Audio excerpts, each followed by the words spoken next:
democracy waa kelmad laba kelmadood oo af Greek ka kooban oo af Carabi lagu macneeyo la mid ah xukm shacab af Soomaalina mala shacab iyo xukumka bad sooday inuu isticmaalaan xukumkii shacabka ama xukumkii dadweynaha laakiin waxay yiraahdaan professor muslim oo la yiraahdo Jaafar Idris ayaa wuxuu yiraahdaa waa ereyga kaliya ee magac aan xaqiiqo lahayn buu yiraahdaa yani waa magac aan xaqiiqo lahayn way dunida lama arag buu yidhi meel shacab dhami wax xukumo ma jiro ala kulli xaal waa nidaamkaasi ku salaysan waa nidaam siyaasi ah sidoo hadda u yaalo ee dunidu isaga dhaadhicisay arkaan ay ka tahay in la kala saaro saddexda sultadood ama saddexda maamul ee sultada qadaaga ama judiciary-ga ama qolada maxkamaduhu ay gaar noqdaan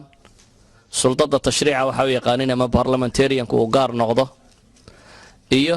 sultada dawladnimo ama xukuumadda wasiirada iyo ra'iisul wasaaraha iyo waxay la nooc ay gaar noqdaan maanta nidaamka dunidu qaabku u yaalo waxay yiraahdaan dimuqraadiyadda saddex qaybood baa loo qaybiyaa mid dunida kama jirto oo waa tii erayga dhabta ah uu sheegayay oo aan shacabku xukumo Athens baa ugu dambeysay bay yiraahdaan xataa Athens markay ka jirtay bay yiraahdaan ma ahayn dimuqraadiyad waayo shacabka oo dhan looma wada ogoleen dumarku kuma jirin caruurtu kuma jirin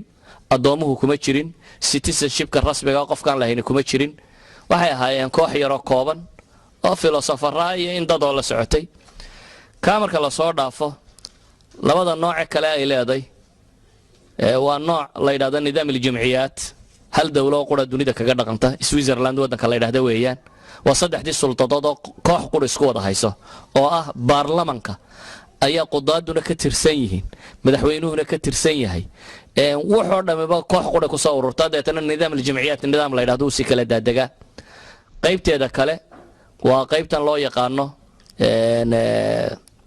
parliamentarian-ka oo yana laba qaybood u qaybsanta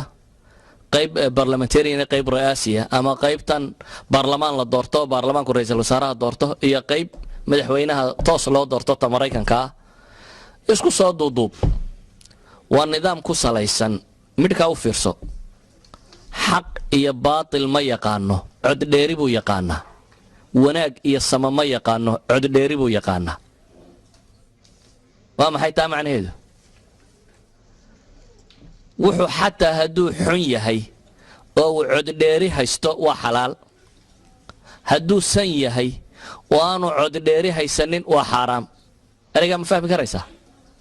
مثلا khamrigu waa maxay cid tidhaahdo wanaagsan ma jiro dunida ku nool maya laakiin cod dheeri buu haystaa inuu xalaal yahay baarlamaanku ma mamnuuci karayo homosexualku miyuu fiican yahay homophilku إذا ما عندها ما جرته لكن هدو عد ديري هايستو إساقا سعنايا إذن markii Yurub diimuhu ay tirabateen ee afkaarta tirabadatay ee wax walba tirabadatay qaab ay wada noolaadaan waxay u door bideen inuu noqdo cod dheerida yaale dabeetana cidii 51% heshaawun inay meesha maamusho islaamnimadu ka way ka gadisantii islaamnimadu waa wax yu samaa alla soo dajiyay laakiin hadaad si kale u eegto waa doodi karnaa oo iyagu wax dastuur ay dhaho 2/3 marka hore ay ku dajiyeen oo aan saqafo laga bixi karin hatta ka hadii la isla dhaafo liberalismka oo aqeeda la rumaysay aan marnaba laga bixi karin say iyagu rumaysayn ayuu hoos yimaada inaguna waxaan leenahay saqaf baynu hoos nimaadnaa kitaab oo sunnah aan marnaba laga bixi karin wixii ka hooseeya marka waa la dooran karaa